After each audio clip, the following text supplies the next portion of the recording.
नमस्कार, आप देख रहे हैं बिंदास हरियाणा न्यूज। आज भाद्रपद शुक्ल पक्ष की प्रतिपदा तिथि और दिन रविवार है। वहीं अंग्रेजी तारीख 24 अगस्त सन 2025 है। आगे बढ़ने से पहले आइए एक नजर डालते हैं आज की बड़ी सुर्खियों पर। मनोहर खट्टर बोले, झगड़े में दोषी निकलेगा कोई लोकल ही। वहीं मनीषा की मौत पर हो रही राजनीति से पिता ने जोड़े हाथ। अनिल अंबानी के ठिकानों पर सीबीआई ने मारी रेड। करीब 3000 करोड़ के फ्रॉड मामले में दर्ज हुई एफआईआर। किन्नरों ने बधाई में मांगे 1 लाख रुपए, परिवार को बुलानी पड़ी पुलिस। रशियन महिला ने गुरुग्राम में जल भराव का उड़ाया मजाक। कांग्रेस विधायक को ईडी ने किया गिरफ्तार। छापेमारी में मिले 12 करोड़ कैश व 6 करोड़ की ज्वेलरी। 36 लाख में बिका गाड़ी का नंबर। भारत ने अमेरिका को दिया बड़ा झटका, डाक सेवाएं सस्पेंड करेगा भारत। बीपीएससी में 935 व एम्स में निकली 114 पदों पर भर्ती। पड़ोसियों पर फायरिंग करने वाले बीजेपी नेता पर गिरी गाज। अब कर्मचारियों की नहीं चलेगी फरलो। कांग्रेस एमएलए की स्पोर्ट में कूदे पूर्व मुख्यमंत्री भूपेंद्र सिंह हुड्डा। मनीषा मामले में हर्ष शिकारा पर दर्ज हुई एफआईआर। बताएंगे सोने व चांदी की क्या है आज की कीमतें। भारत में 5 साल बाद अनब्लॉक हुई टिकटॉक वेबसाइट। जो महिला वकील मुझे आंख मारती थी उसी के पक्ष में देता था मैं फैसला वाले बयान पर सुप्रीम कोर्ट के पूर्व जज ने विरोध के बाद मांगी माफी। बताएंगे आज कैसा रहेगा आपके इलाके में मौसम का मिजाज। मैं हूं आपका अपना दोस्त अजय लोहान नारनौंदिया और अब खबरें विस्तार से। हरियाणा में भिवानी की लेडी टीचर मनीषा की मौत के मामले में केंद्रीय मंत्री व पूर्व मुख्यमंत्री मनोहर खट्टर ने कहा कि हरियाणा पुलिस मामले की सही जांच कर रही है। उन्होंने कुछ चीजें ढूंढी है, फिर भी परिवार की मांग पर केस सीबीआई को सौंपा जाएगा। झगड़ा जो भी है दोषी लोकल ही निकलेगा, इसमें सरकार का कुछ नहीं है। दोषी जो भी होगा उसे सख्त सजा मिलेगी।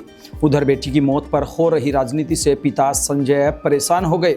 संजय ने अपना एक नया वीडियो जारी किया है जिसमें उन्होंने कहा कि उनकी बेटी की मौत के बाद से राजनीति की जा रही है। वह लगातार राजनीतिक दलों के कुछ कहने पर परेशान हो गए हैं। उन्होंने हाथ जोड़कर कहा कि कोई भी इस मामले में राजनीति न करे।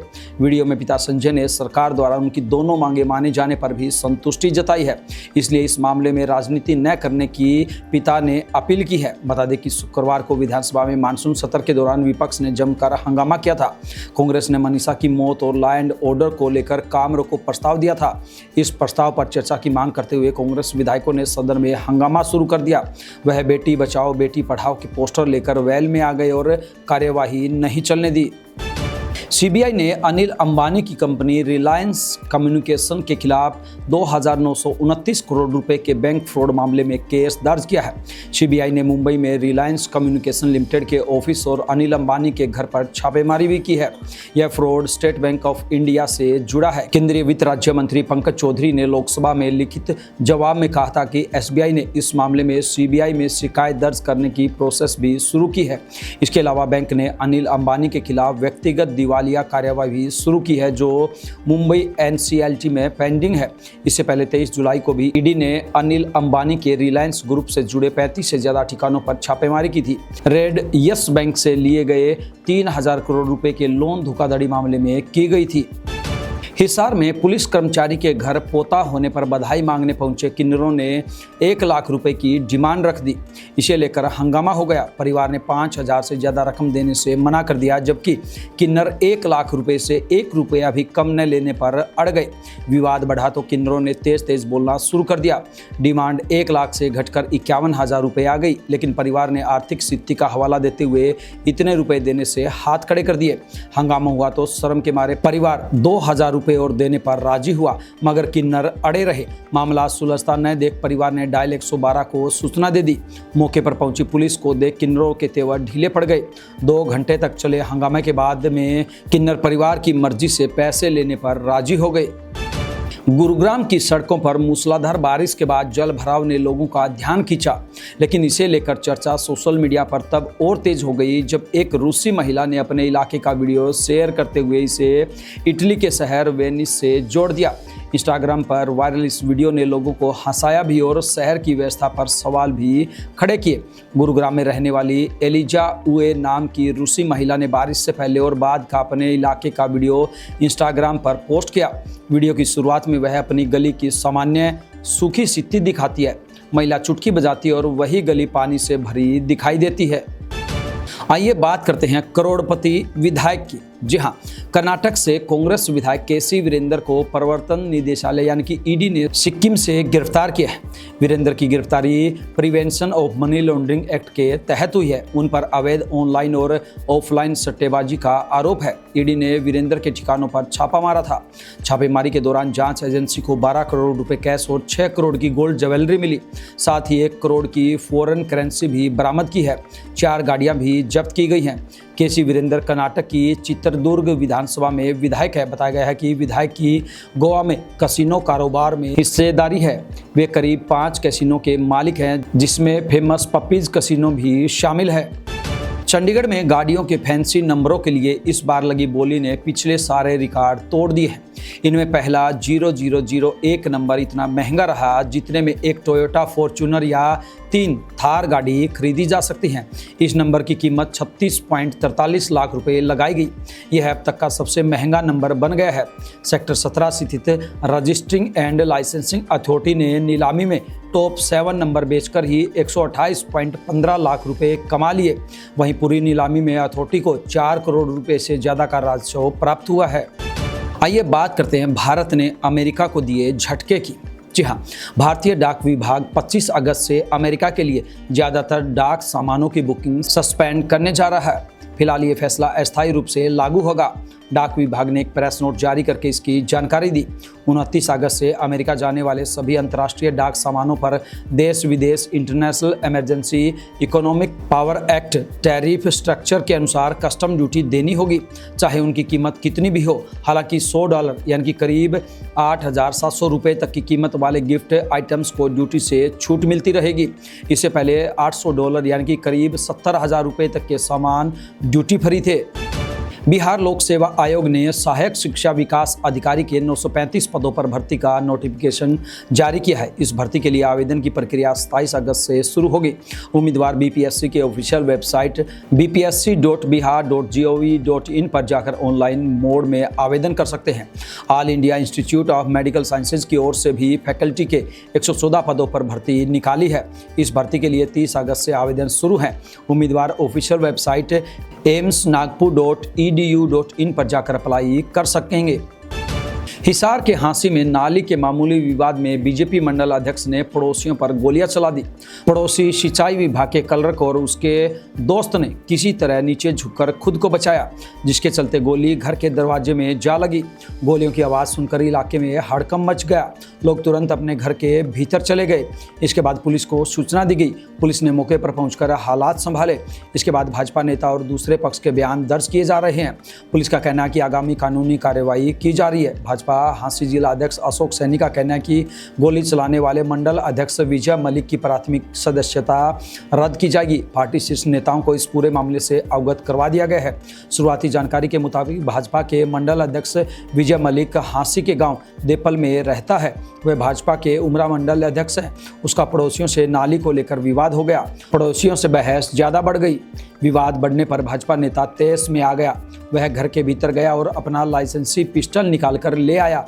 इसके बाद बाहर आकर उसने 2 फायर किए। इसके बाद वहां का माहौल बिगड़ गया। पुलिस की टीम तुरंत वहां पहुंची। आरोपी भाजपा नेता का इस घटना को लेकर बयान सामने नहीं आया है।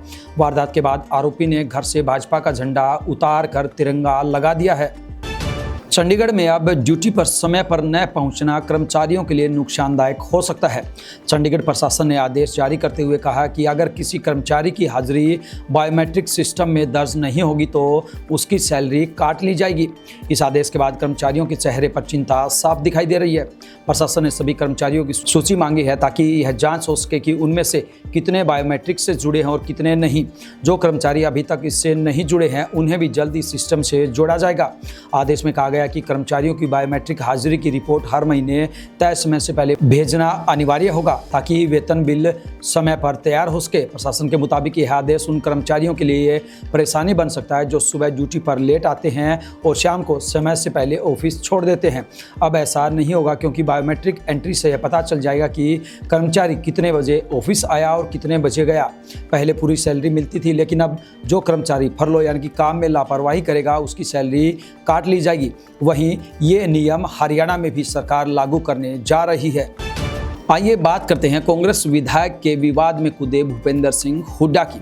जी हां, सिरसा के विधायक गोकुल सेतिया और जिला परिषद के सीईओ डॉक्टर सुभाष चंद्र के बीच का विवाद अब विधानसभा तक पहुंच गया है।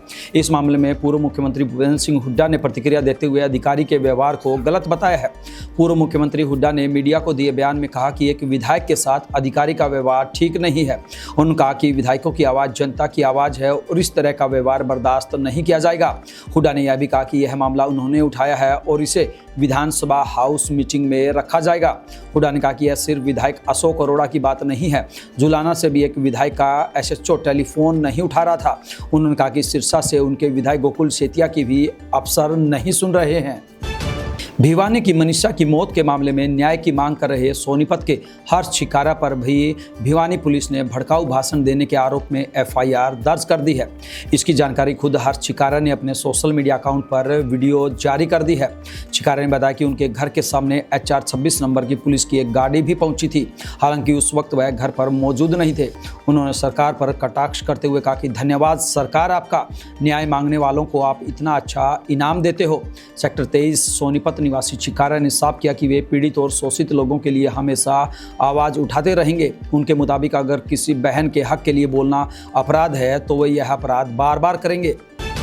सोने चांदी के दाम में इस हफ्ते गिरावट देखने को मिली है। India Boolean and jewellers association के अनुसार पिछले शनिवार यानी 16 अगस्त को 24 कैरेट सोना 1,23,000 रुपये प्रति 10 ग्राम पर था, जो अब यानी 24 अगस्त को 99,358 रुपये पर आ गया है।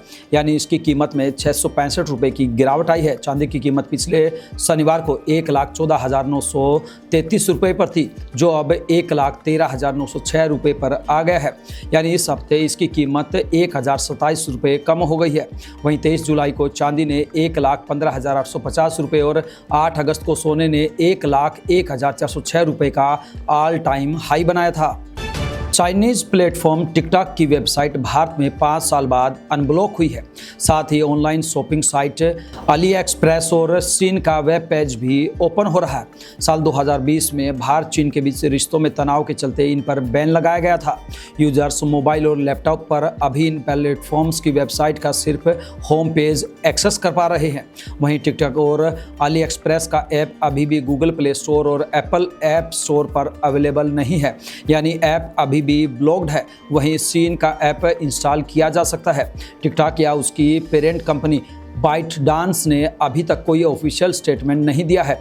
न तो उन्होंने ऐप की वापसी की पुष्टि की है और न ही वेबसाइट खुलने की वजह बताई है। वहीं न्यूज़ एजेंसी ने बताया कि सरकारी सूत्रों के मुताबिक भारत सरकार ने टिकटॉक के लिए कोई अनब्लॉकिंग आदेश जारी नहीं किया है। हालांकि इलेक्ट्रॉनिक्स और IT मिनिस्ट्री की तरफ से भी कोई बयान नहीं आया है। सुप्रीम कोर्ट महिला वकील संघ यानी कि SCWLA ने सुप्रीम कोर्ट के पूर्व जज मार्कंडेय काटजू की टिप्पणी को चौंकाने वाला और अपमानजनक बताया है।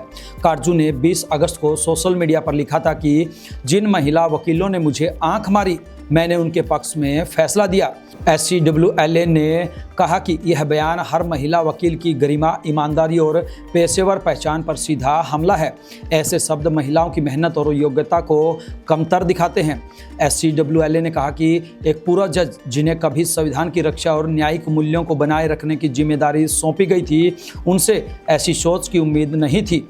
ऐसे बयान न्यायपालिका की निष्पक्षता पर सवाल उठाते हैं और समाज में गलत धारणाओं को बढ़ावा देते हैं। SCWLA ने काटजू से बिना शर्त सार्वजनिक माफी की मांग की और सभी वकीलों से अपील की है कि ऐसी मानसिकता का कड़ा विरोध किया जाए। वहीं विवाद बढ़ता देख काटजू ने सोशल मीडिया प्लेटफॉर्म X पर माफी मांगते हुए इसे मजाक बताया है। तो चलिए जानते हैं अब आपके शहर में आज कैसा रहेगा मौसम का मिजाज। हरियाणा में आज सुबह का तापमान 24 डिग्री है। हवा, नमी और अन्य मौसम की स्थितियों जैसे कारकों को ध्यान में रखते हुए तापमान 26 डिग्री जैसा महसूस हो सकता है। हरियाणा में सुबह बारिश की संभावना 100% और हवा की गति 8 किलोमीटर प्रति घंटा रहेगी। दोपहर के समय तापमान 28 डिग्री और यह 32 डिग्री जैसा महसूस होगा। 2 किलोमीटर प्रति घंटे की हवा की गति के साथ आर्द्रता लगभग 78% रहेगी। शाम का तापमान 27 डिग्री तक पहुँच जाएगा। हरियाणा में शाम के समय बारिश की संभावना 100% है। साथ ही हवा की गति 14 किलोमीटर प्रति घंटा रहने की संभावना है। रात का तापमान 26 डिग्री और हवा की गति 10 किलोमीटर प्रति घंटा है। ये थी बिंदास हरियाणा पर बड़ी खबरें। अब दीजिए आपके अपने साथी अजय लोहान नारनोंदिया को इजाजत। नमस्कार।